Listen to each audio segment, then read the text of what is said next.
بعد ما صارت المشكله ونحن في الفيديو انا قررت ارجع للعراق. وهنا كان اسمر وياي، طبعا اسمر ما مختفي، اسمر موجود بس انصار يقول لكم مختفي بالنفق وهاي الامور. وانا كنت جاي له بانه نغامر مغامرات حقيقيه وطلعت مغامراته كلها مزيفه وكلها دراما. وطبعا اكيد هسه الكل يقول شنو اللي يثبت بانه اسمر موجود؟ وطبعا اللي وصلني بالرجعه لما كانت رجعت للعراق اسمر، والشيء الدليل اسمه هاي البصمات مال اسمر. شلونك حبيبي؟ شلونك؟ ان شاء الله بخير. وصلت ولا ما وصلت؟ طمنا عنك. اخذ بعد بصمات لقيت المحذوفات. مؤمن روحي قلبي يعني اسمر، روحي يعني اسمر.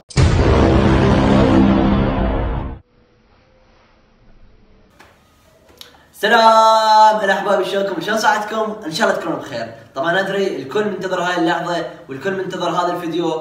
راح اوضح شنو صار بيني وبين انصاري. طبعا حبايب قلب الغاليين اشكركم من كل قلبي على التفاعل مالتكم وعلى وقفتكم بظهري، وان شاء الله ما راح اخيب ظنكم وراح نحكي الحق.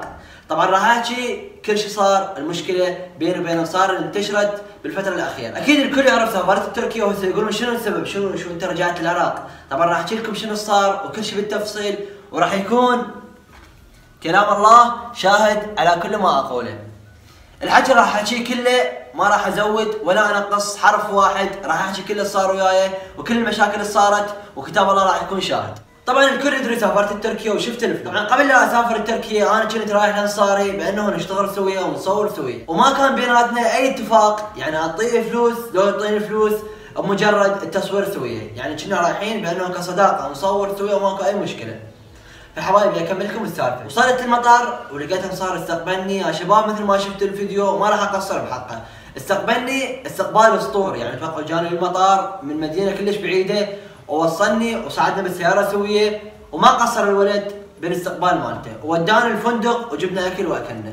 حبايبي المشاكل اللي صارت بانه انصار متهمني انا ماخذ منه 300 ليره، ما قايل، هو قايل بس 300، متهمني انا ماخذ منه 300، ومتهمني بانه دافع لي كل مصاريفي مال الشقه ومال الاكل.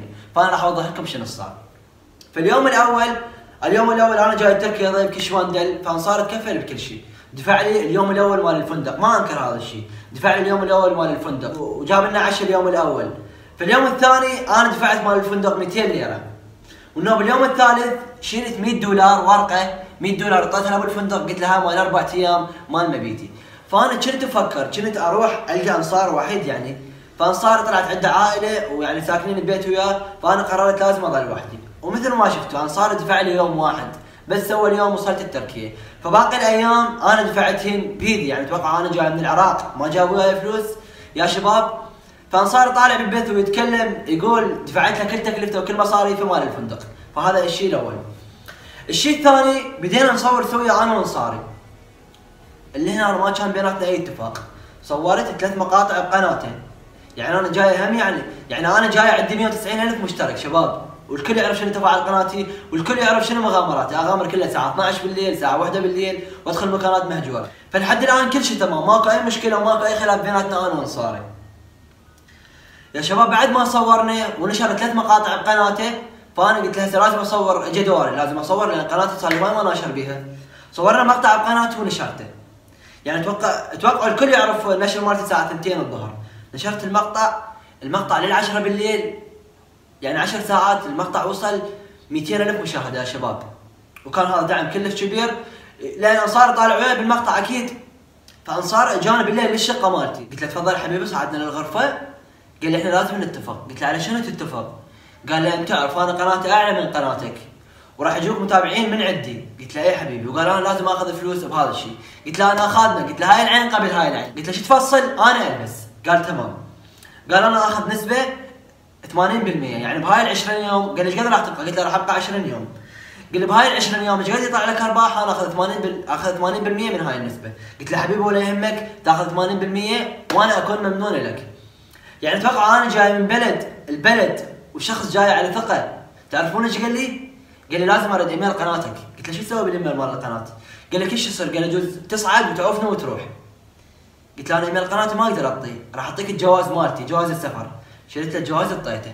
لحد الان جاي اسولف لكم كل شيء صار وياي، ما مزود كلمه ولا منقص كلمه، والله شاهد على كل شيء وياي صار. الان طبعا هسه انا ما راح اسولف فضيحته وما راح اسولف اي شيء، راح تكون بنهايه الفيديو. فجاي اسولف لكم على الخلاف اللي صار، والتهمه اللي اتهمناها باطل. فبعد ما اتفقنا بالليل، صباح الصبح يريد يروح للبنك يستلم راتب مال قناته، ارباح ما اعرف شنو، المهم. فاحنا رايحين الصبح قال مؤمل تغير الاتفاق، قال لك بعد اتفاق ثاني. قلت له حبيبي ولا يهمك قول شنو اتفاقك؟ قال لي الفيديو الاخير عندك ضرب، يعني نجح الفيديو الاخير عندي. وقال لي الفيديو احسه بيكذب، يعني بانه خاف. قال الفيديو الاخير نشرناه انا وياك بقناتي اني احسه بيكذب وهذا راح ياثر علي. قلت له شنو بيكذب المقطع؟ قلت له المقطع حقيقه ما بي اي مشكله. فالظاهر انصاري اخوه محمد الكبير قارب راسه، قايل له هذا راح يسعد براسك، متابعينك كلهم راح يروحوا له. فانصاري اللي يريده من هذا الشيء يريد يحذف المقطع اللي بقناتي حتى انا اخسر كل شيء واخسر كل المشاهدات. فانصار الصبح قال لي لازم تحذف الفيديو. قلت له ليش احذف الفيديو؟ قلت له الفيديو نجح ب10 ساعات 200,000 مشاهده، شلون احذفه يا انصاري؟ قال لي لا لازم تحذفه. قلت له ليش احذفه؟ قلت له انا اعطيك اجورك، ايش قد ما تريد اضعاف انا اعطيك، لان الفيديو صعب ما اقدر احذفه. قال لي لا لازم تحذفه، وانا كان ما عندي اي خيار لان الجواز مالتي يمه، وانا بتركيا جاي يمه، يعني الشباب يتوقعوا جاي وهيك يسوى بيه، وانا ما اعرف اي شخص بتركيا وانا جاي عليه، فانا ما عندي غير خيار. حذفت الفيديو. فانا لما حذفت الفيديو بعد انتهيت قررت ارجع للعراق. قلت له حذف الفيديو راجع للعراق. اتوقع انا ايش قررت؟ قلت لما احذف الفيديو ارجع للعراق وانشره، لان يا شباب انا جاي تركيا خسران 800 دولار. 800 دولار خسران، سفره من العراق لتركيا وامسح المقطع اللي صورته بس. فانا قررت امسحه، قلت لما ارجع للعراق انشر المقطع. فقبل هذا اليوم انصاري كان ما عنده فلوس، اعتقد مخلص ما ادري شنو، قال لي خابرني، انا كنت تم المطعم خابرني، قال لي اريدك تجيب لي وياك 3 بواكيت دخان. طبعا هو بالمناسبه يدخن بس ما يقول لكم. قال لي جيب لي 3 بواكيت دخان و3 ربطات خبز، سعرها صار يمكن تقريبا 100 ليره اتذكر. تمام؟ اعطيت اياها، صرت اطلب انصاري 100 ليره. فاليوم الثاني الداين من عندي، وكلام الله شاهد علي، كلام الله شاهد على كل ما اقوله، الداين من عندي 200 ليره.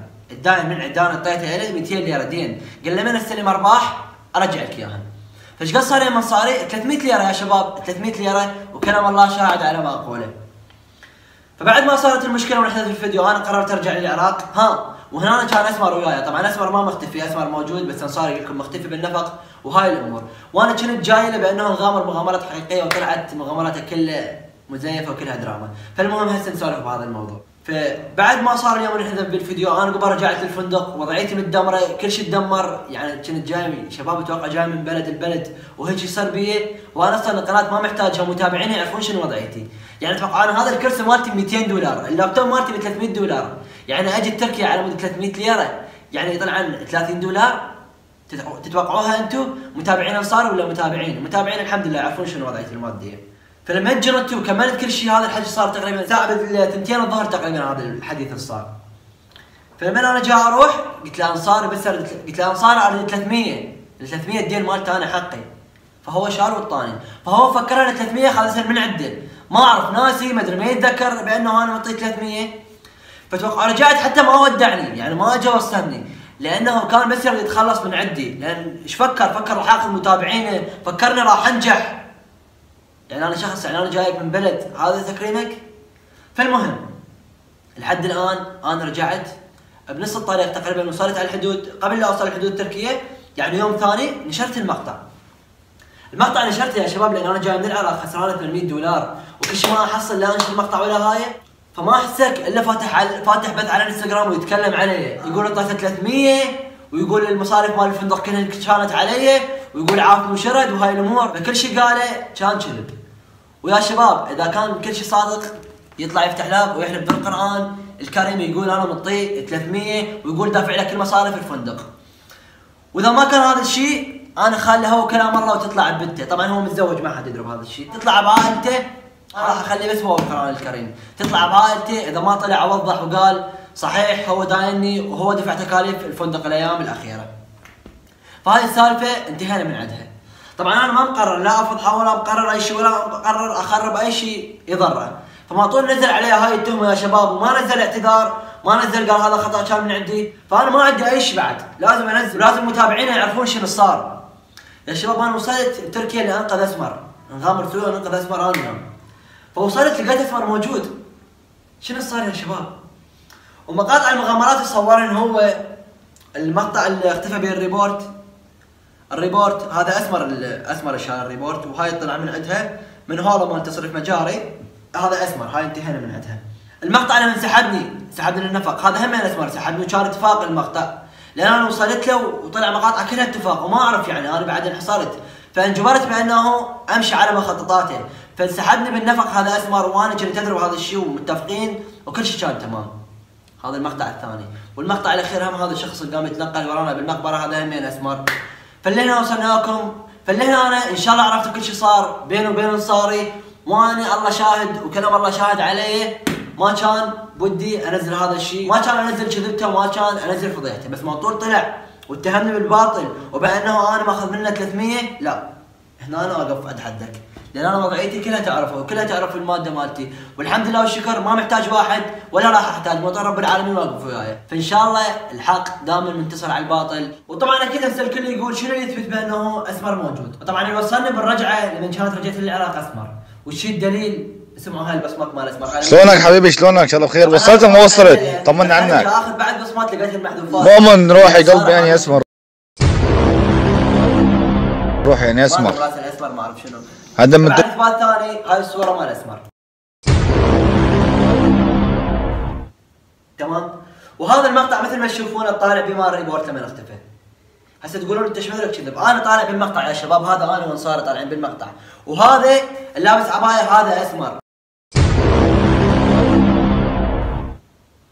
ومقاطع كلها كانت دراما وانا كنت ما متوقع هذا الشيء، فكل شيء صار وياي قلت لازم ارجع للعراق لان كل شيء كان تافه وما عرفت اي شيء، فان شاء الله تفهمتوا كل اللي صار، ورب العالمين ابد ما يوم نجح الباطل عن الحق. فالحمد لله والشكر. اوكي انا وياكم، انتم تحبون انصار تحبونه، بس وقفوا مع الحق، لان قال تعالى ان الحق ياتي الى البر والبر ياتي الى الجنه، فوقفوا ويا الحق يا شباب، لا تروحون ويا الباطل. وانا كل شيء حكيته كان كلام الله شاهد وياي، والحمد لله والشكر رجعت البلدي بخير وامان، وان شاء الله انتظروا المغامرات القادمه. واذا هو كان صدق مغامر اسطوري ومغامر حقيقي يطلع يغامر بالليل الساعه 12 وحده، مو يطلع يغامر العصر والظهر ويكذب على متابعينه. فاتمنى يا شباب افتهمتوا كل شيء صار وكل المشكله صارت، وشكرا لجماهير الاساطير والمتابعيني اللي احبهم وثقتهم العاليه بي، ما خيب ظنكم ان شاء الله، وشكرا لوقفتكم وياي واحبكم، وان شاء الله عرفتوا كل شيء صار. كان معكم اخوكم مؤمل، سلام.